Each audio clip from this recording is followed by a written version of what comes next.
మొదలుపెట్టారు. అలాగే అప్రస్తుతమైనటువంటి మాటలు మాట్లాడు. ఒక మనిషి ముందు మనకు దగ్గరికి రాగానే ఓఫీర్ గారు ప్రవక్త అని చెప్పనే వద్దు. మీరందరూ నేర్చుకోండి. మీరు ఆ మాట అంటే వాడు తప్పకుండా తిరగబడతాడు.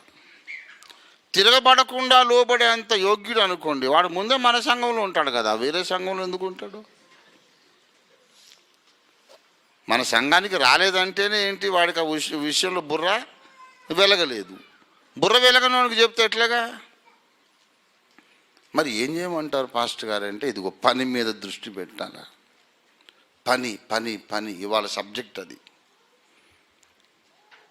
ఎవరైనా ముందు దొరకగానే మీరు వాళ్లకు క్రైస్తవులైతే, విశ్వాసులైతే వాళ్ళని మీరు అడగాల్సిన ప్రశ్నలు, గైడెన్స్ ఎలాగంటే వాడిని ఎలా నడిపించాలంటే, యేసుక్రీస్తు ప్రభువు వారు లోకరక్షకుడను నమ్ముతున్నావా లేదా? నమ్ముతున్నా సార్, అందుకే కదా మేము ఫలానా గుడికి పోతున్నాం అంటారు. Very good, very good.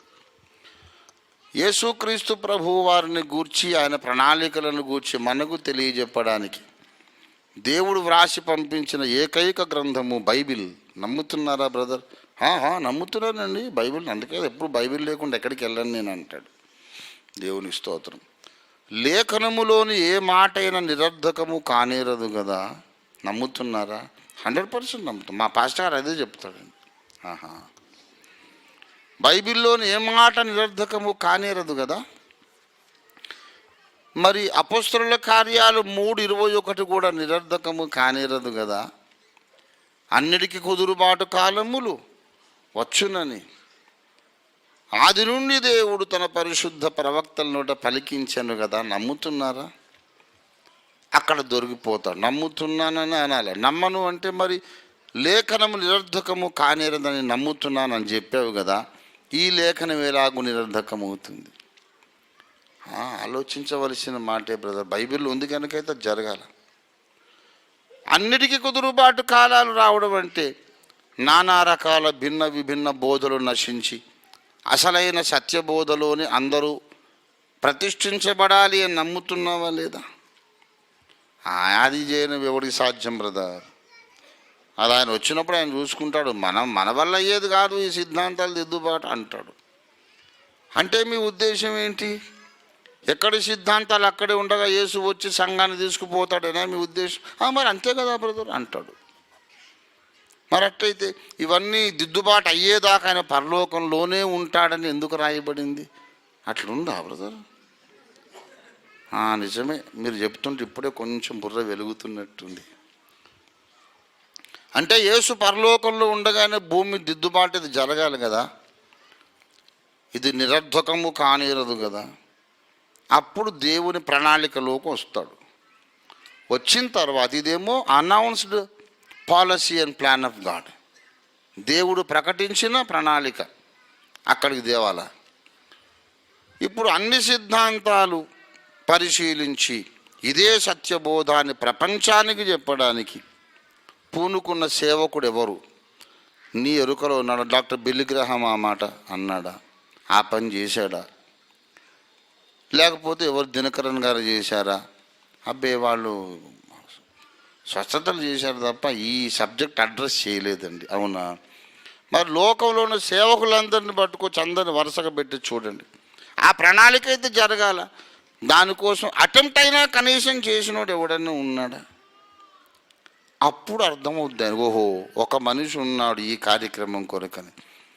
అప్పుడు నువ్వు కాదన్నా సరే వాడే అంటాడు, లేదు ఆయనే ప్రాఫిట్ సార్ అని. జరగవలసిన పని, జరుగుచున్న పని, ఈ రెండు దృష్టిలో పెట్టినప్పుడు, వీటి మీద నీ దృష్టి పెట్టినప్పుడు నువ్వు గమ్యము వైపు సరిగ్గా సాగిపోతావు. ఇంకొకరిని కూడా నడిపిస్తావు. దేవుని స్తోత్రం కలుగును గాక. Concentrate on the work of God that you should do and the work of God that he is doing. పని పని పని అంటున్నా. మనము చేయడానికి దేవుడు మనకు అప్పగించిన పని మీద దృష్టి పెట్టాలి. దేవుడు చేస్తానని చెప్పి ఆయన చేస్తున్న పని మీద దృష్టి పెట్టాలి. 99% చెత్త మొత్తం భగ్గున కాలిపోతుందంతే. దేవుని స్తోత్రం కలుగును గాక. ఒకవైపేమో ఆత్మలు రక్షణ పొందాలని కనబడ్డోడికల్లా సువార్త చెబుతున్నావు, ఇంకొక వైపేమో రక్షణ పొందిన వాళ్ళు సత్యంలోకి రావాలి, కుదురుబాటు కాలము రావాలని కనబడ్డ ప్రతి క్రైస్తవ విశ్వాసికి దేవుని ప్రణాళిక చెబుతున్నావు. ఇక నీ ద్వారా తప్పు చేయించడానికి సాతానుకు అవకాశమే లేదు. నిజంగా నీవు పరిశుద్ధ జీవితం జీవించాలని ఆశ నీకుంటే, దేవునికి ప్రీతికరమైన జీవితము జీవించాలని ఆశ ఉంటే పని మీద మనస్సు పెట్టు. నువ్వు సువార్త చెప్పవు, ఇంకోటికి సత్యము అందించవు, కాళ్ళు బార జాపుకొని ఇంట్లో కూర్చొని నేను పరిశుద్ధంగా ఉండాలి. ఎట్లా ఉంటావు పరిశుద్ధంగా? సోమరిపోతూ ఎప్పటికీ పరిశుద్ధుడు కాలేడు. ఎందుకో తెలుసా? Empty mind is always the devil's workshop. నేను పరిగెడతాను నైట్ అండ్ డే, పరుగు 35 సంవత్సరాలు నాకు రెస్టే లేదు. నన్ను సైతాను పాడు చేయలేకపోయాడు. నాకు శోధన లేదని కాదు, అందరికంటే ఆరోగ్యవంతుడు ఎవరికైనా ఉంటే శోధన నాకు అంతకంటే 10 రెట్లు ఉంటుంది. దేవుని సేవకుడు అంటే ఏం బలహీనుడు కాదు, ప్రతి విషయంలో మామూలు వాళ్ళకంటే వీడు 10 రెట్లు బలవంతుడు. ఎలాగ పరిశుద్ధత కాపాడుకోవాలి, అభిషేకం ఎలా కాపాడుకోవాలి? పని మీద మనస్సు పెట్టాలి. రాత్రైనా పగలైనా మైండ్ ఎప్పుడు వాక్యం మీద ఉండాలి, దేవుని పని మీద ఉండాలి. నీ చేత పాపం ఎలా జయిస్తాడో చూస్తాను. సైతానుగాడు ఓడిపోతాడంతే. వారు గొర్రె పిల్ల రక్తము చేత వాడిని జయించారు, తామిచ్చిన సాక్ష్యం చేత జయించారు. ఈ లోకంలో నేను ఎలాగూ దేవుని కొరకు ఫలించాలి, దేవుని చిత్తం ఎలా నెరవేర్చాలి, రేపు పరలోకానికి వెళ్ళినప్పుడు బహుమానం ఎలాగ పొందుకోవాలి అంటే దేవుడు చేస్తానని ప్రకటించిన ప్రణాళిక మీద దృష్టి పెట్టు. ఆ ప్రణాళికను అందరికీ తెలియజేయడానికి దృష్టి పెట్టు. అనవసరంగా పిడకల వేటకు దిగొద్దు. ఇప్పుడు ఓఫీర్ గారు ప్రవక్త అవునా కాదా అనేది ముఖ్యమైన పాయింట్ కాదు. అన్నిటికీ కుదురుబాటు కాలాలు జరగాలా లేదా అది పాయింట్. నేను ప్రవక్త కాదనుకోండి, కాదు పోనీయండి, ఏముంది, ప్రవక్త కాకపోయినా నష్టం లేదు. కానీ అన్నిటికీ కుదురుబాటు కాలాలు జరగకపోతే నష్టం. ఎందుకు? అన్నిటికీ కుదురుబాటు కాలాలు రాకపోతే యేసయ్య పరలోకంలోనే ఉంటాడు, రాడు భూమి మీదకి.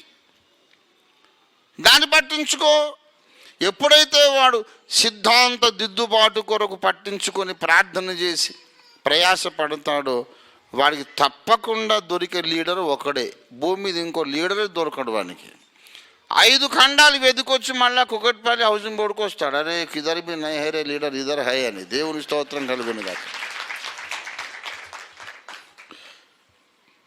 So be committed for your goal, for your work God has entrusted into your hands.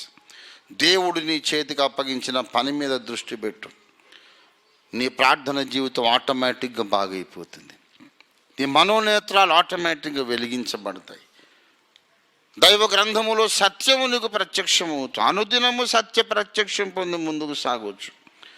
ఎప్పుడు సువార్త ప్రకటించే వాని నెత్తి మీద దేవుడు ప్రతిరోజు కొత్త నూనె పోస్తాడండి. దేవునికి స్తోత్రం కలుగును గాక. ప్రార్థన జీవితం ఇంకా అనుదినము నూతనపరచబడుతుంది. ఇది మనం ప్రతిష్ఠించుకుందాం. సాక్ష్యము చెప్పకుండా, సువార్త ప్రకటించకుండా, దేవుని పనిలో పని చేయకుండా, పనిలో నిమగ్నం కాకుండా నేను సోమరి దాన్ని చేస్తున్నాడు సాతాను. పనికి పూనుకొనివాడు పరిశుద్ధుడవుతాడు, సోమరి పాడైపోతాడు. పనికి పూనుకునేవాడు గమ్యం చేరగలుగుతాడు, సోమరిపోతూ ఎప్పటికి గమ్యం చేరలేడు. ఇది మనం ఒక తీర్మానం చేద్దాం. ఈరోజు మొదలుకొని నిర్విరామంగా మనం కృషి చేద్దాం, పని కలిగి ఉందాం. దేవుని స్తోత్రం కలిగిన గాక. Keep working for the lord and God will keep working for you. దేవుని కొరకు నువ్వు పనిచేయి, దేవుడు నీ కోసం పనిచేస్తాడు. దేవుడి మాటలు ఆశీర్వదించును గాక. రండి మనం ప్రార్థన చేసుకొని ముగించుకుందాం.